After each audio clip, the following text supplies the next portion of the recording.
Hey, my boy, let's do chapter 22. The moon was full and bright in the cloudless sky. Fletcher shivered and pulled at his uniform's collar. It was the only clothing that hadn't been taken away for cleaning. Still, he had to wear something. It was freezing in the room, and the tattered blanket on his bed did little to keep him warm. He leaned out of the glassless window and into the cold night air, thinking all the day.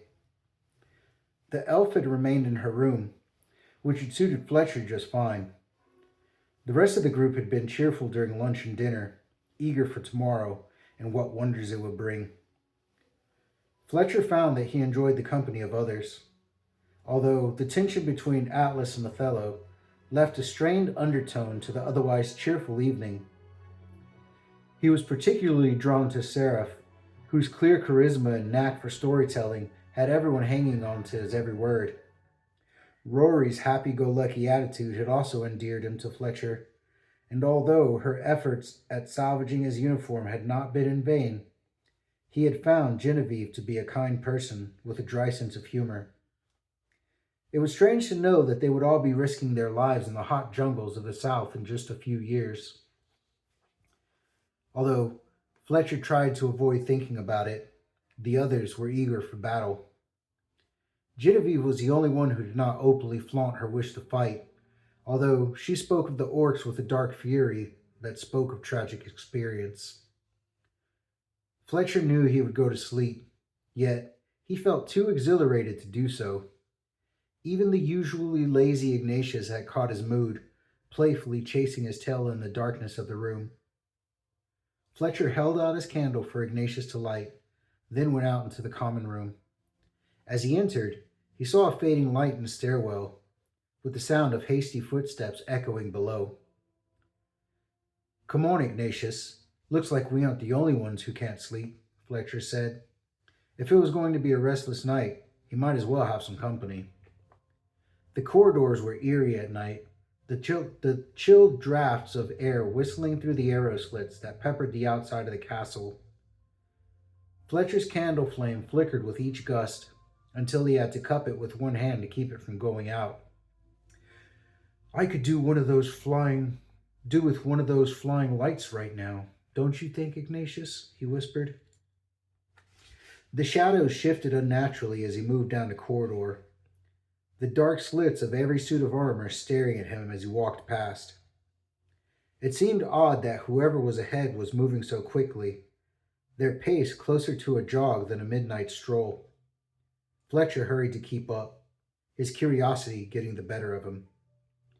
Even when he reached the atrium, all he saw was the dim light and the swish of cloth as a figure darted out through the main entrance. The courtyard was silent as a grave and twice as eerie when Fletcher set foot outside, but there was no sign of the mysterious person. He walked to the drawbridge and peered out at the road, looking for the candlelight. As he stared into the wavering gloom, he began to hear the steady clop of hoofbeats on the ground, coming toward the citadel. Fletcher darted into a small room built into the drawbridge's gatehouse, blowing out the candle and pressing himself against the cold stone wall. Whoever it was, Fletcher didn't want their first impression of him to be that of someone who liked to sneak around in the dead of night. He quelled Ignatius's excitement, impressing on him the need for silence with a stern thought. He remembered what happened the last time he had been in a cold stone room hiding in the dark. At that memory, the imp responded with agreement and even a hint of what felt like regret. Fletcher smiled and scratched Ignatius' chin. The imp understood more than he thought. The chirr of spinning wheels and the crack of whips announced the arrival of carriages, rumbling as they crossed the old drawbridge.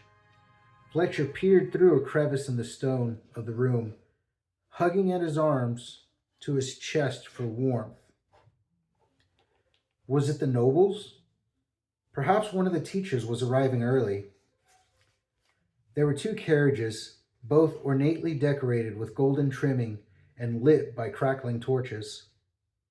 Two men rode up on top of each, wearing a dark brass-buttoned suits and peaked caps that put Fletcher in mind of the Pinkertons' uniforms. All of them carried heavy blunderbusses in their hands, ready to blast buckshot into any who ambushed their convoy. Precious cargo indeed. The doors opened and several figures got out, wearing perfectly tailored versions of the Vocon uniform. In the dim glow of the torches, it was hard to see their faces, but the one closest stepped in clear view. "Oh dear," he said to the others in a posh, drawling voice. "I knew this place had gone to the dogs, but I didn't think it was going to be this bad." "Did you see the state of it, Tarquin?" said a girl from the shadows. "It's a wonder we made it over the drawbridge."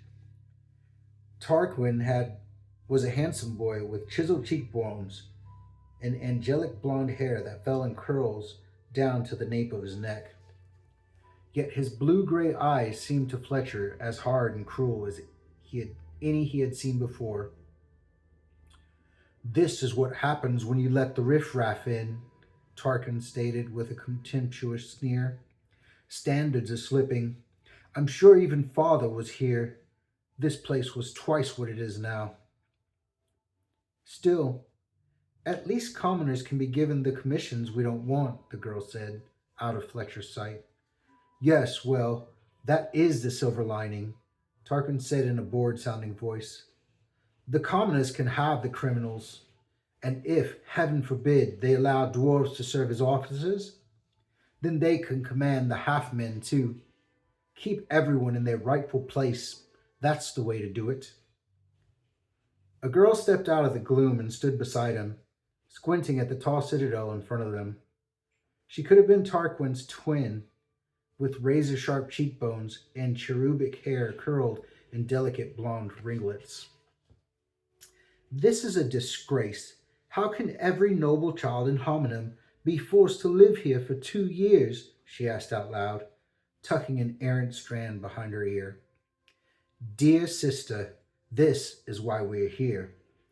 The Forsyths have not set foot in Vocon since father graduated. We are going to show this place how real nobles are meant to be treated," Tarquin replied. "Speaking of which, where are the servants? Be a dear and fetch them for me, would you, Isadora?" he joked, pushing his sister toward the entrance. "Ugh, I'd rather have my head shaved than spend 1 second in the servants' quarters," she spat. With those words, the side door opened, and Mayweather, Geoffrey, and several other servants stumbled out, many still rubbing sleep from their eyes. "My apologies for our lateness, my lord," Mayweather said in a humble voice. "We had thought you'd be arriving in the morning, when you did not arrive before the 11th bell." "Yes, well, we decided that Corsolam's drinking houses were a far more enticing place to be tonight than this establishment," Tarquin said icily, then pointed at Geoffrey. "You, boy, take my bags up to my quarters, and be careful with them. The contents are worth more than you'll make in your lifetime." Geoffrey hastened to obey, giving the golden-haired nobles an awkward bow as he passed them. "Let me show you to your quarters, my lord. Follow me, both of you," Mayweather said, waddling up the steps as the servants unloaded the carriages. Fletcher caught a glimpse of the 2 nobles following Mayweather. Then his view was obscured as the carriages wheeled around and thundered out of the courtyard. Soon Fletcher was alone again, filled with disgust at what he had just witnessed. He had always pictured nobles as generous and fair, leading their own men to fight in the war and giving up their adolescent children to serve as battle mages. He knew that many of the nobility of fighting age risked their lives every day on the front lines, leaving their families at home. Instead, he had found these spoiled brats to be the complete opposite of what he had expected. He hoped that not all the noble-born novices would be like the 2 specimens he had just encountered. Fletcher waited a few minutes, then snuck out of the gatehouse, making his way back to the main gate in the shadows of the courtyard walls.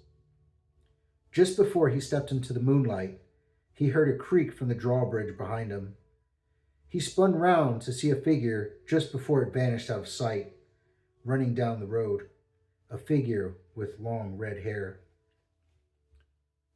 More mysteries. Well, those nobles don't sound too great. Hopefully, Fletcher or even Sir Cauldron puts them in their place when they start practicing. Well, hope you have a great night, my dude.